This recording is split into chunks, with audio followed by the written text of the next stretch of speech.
So chapter 5, like you probably have already learned, is about privileging relationships.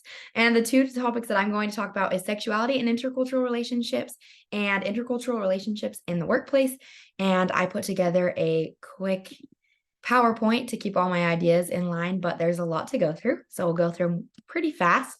But sexuality and intercultural relationships is where the relationship is different than the norm. So intercultural relationships can be where sexuality is different than intercultural norms, like I just said.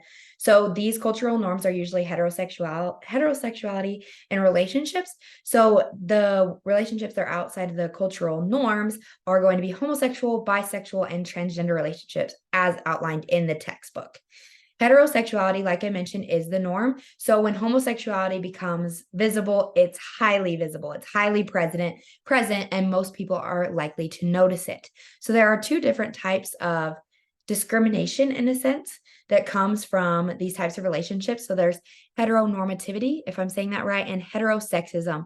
And heterosexism is derived from heteronormativity. So heterosexuality is the only normal, natural, and universal form of sexuality. That is the heteronormativity belief. And then from that stems heterosexism, because heterosexism ensures that heteronormativity is maintained by social exclusion, discrimination, or invisibilization of individuals who deviate from these norms. These words are really hard to say. But basically, the discrimination of the couples that are outside of the cultural norms. So my question to you is, in what ways have you seen heteronormativity in our culture, and how have we overcome it? So these can have a lot of negative connotations, especially in today's society. We see a lot of discrimination when it comes to these types of relationships. But what's a positive way that our culture has overcame it? Whether that's something that you have seen in your individual lives or something that you've seen in the public eye. The next thing I was asked to talk on was intercultural relationships in the workplace, and Hofstede's cultural dimensions outlines these types of intercultural relationships. They guide us into the understanding cultural differences that impact relationships. So the ones that he outlined are: number one, individualism versus collectivism; two, power distance; three, uncertainty avoidance; four, masculinity and femininity; and five, time orientation and Confucian dynamism. Dynamism. Don't know how to say that, but that's what we're going with. So power distance is the level of acceptance of an unequal power distribution in a society. It embraces hierarchy, or you're either an egalitarian. And if there's differences like this in the workplace, it can be hard to overcome. So that's why his dimensions overlap these types of differences. So there's also collectivism versus individualism, whether you're an individualist or collectivist culture, whether you pride the group or pride yourself. We've kind of talked about that in COM a little bit. Uncertainty avoidance index is the desire to accept or avoid unknown or uncertain situations.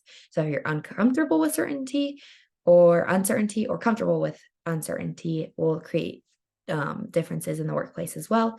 Masculinity versus femininity. In masculine cultures, power is important. In feminine cultures, nurture is important. There's also long-term orientation, which is the desire to have futuristic and long-term goals, or traditional and short-term goals. And something that we didn't mention on the last slide was restraint versus indulgence. Where satisfaction is good is indulgence, and restraint is good is restraint. So those are the different types of differences that we can see in the workplace. And just to be clear, that the Hofstede's cultural dimension should be used broadly, and are a starting point for culture and workplace, and because culture and workplace is different and complex.